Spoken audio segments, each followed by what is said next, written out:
महाभारत का युद्ध इतिहास के सबसे विनाशकारी युद्धों में से एक माना जाता है। महाभारत का युद्ध 18 दिनों तक चला। महाभारत युद्ध धर्म की रक्षा के लिए लड़ा गया, जिसमें पांडवों को विजय प्राप्त हुई। पांडवों की सेना का नेतृत्व धर्मराज युधिष्ठिर कर रहे थे। महाभारत के युद्ध से पहले पांडवों को कई तरह के कष्ट उठाने पड़े। पांडवों को 13 वर्ष तक वनवास में रहना पड़ा। अज्ञातवास के दौरान पांडवों को अपनी पहचान और वेशभूषा बदल कर रहना पड़ा। इस दौरान अर्जुन को भ्रनला यानी कि एक किन्नर बनकर रहना पड़ा। पांडव जब अज्ञातवास में रह रहे थे तब धर्मराज युधिष्ठिर की मुलाकात यक्षराज से हुई, जिसका वर्णन महाभारत की कथा में बहुत ही प्रभावशाली ढंग से किया गया है। कथा के अनुसार एक तालाब के पानी पीने से सभी पांडवों की मृत्यु हो गई।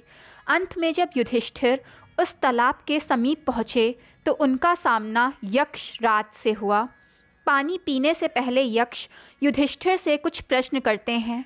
यक्षराज युधिष्ठिर से पूछते हैं कि पृथ्वी से भारी क्या है। युधिष्ठिर ने उत्तर दिया कि पृथ्वी से भारी यानी कि बढ़कर माँ है। यक्ष दूसरा प्रश्न पूछते हैं कि आकाश से ऊंचा क्या है। धर्मराज युधिष्ठिर ने कहा, पिता का कद आकाश से भी ऊंचा होता है। यक्ष ने अगला सवाल किया कि वायु से तेज क्या चलता है। युधिष्ठिर ने कहा, मन की गति वायु से भी तेज होती है। यक्ष ने पूछा कि तिनकों से अधिक संख्या किसकी है। युधिष्ठिर ने कहा कि चिंताओं की संख्या तिनकों से अधिक होती है। यक्ष ने पूछा कि सो जाने पर भी आंखें कौन नहीं मूंदता। इस पर युधिष्ठिर ने कहा कि मछली सोने पर भी आंखें नहीं मूंदती। इस प्रकार यक्ष के सभी प्रश्नों का युधिष्ठिर सही जवाब देते रहे। इस बात से प्रसन्न होकर यक्ष ने युधिष्ठिर से सभी भाइयों को जिंदा करने का वचन दिया और पानी ले जाने की अनुमति भी प्रदान की। युधिष्ठिर और यक्ष का जिस स्थान पर संवाद हुआ वो स्थान आज भी मौजूद है।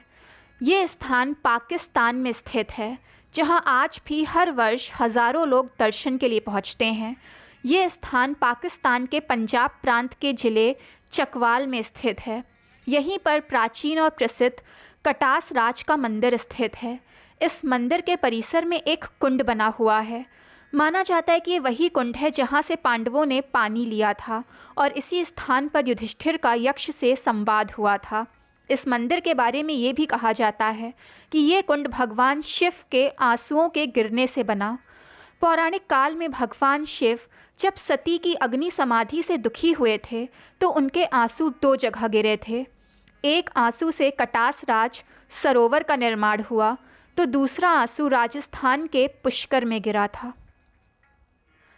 दोस्तों, आपको जानकारी पसंद आई हो तो चैनल को लाइक, सब्सक्राइब एंड शेयर करें ताकि चैनल की नोटिफिकेशंस आपको मिलती रहें।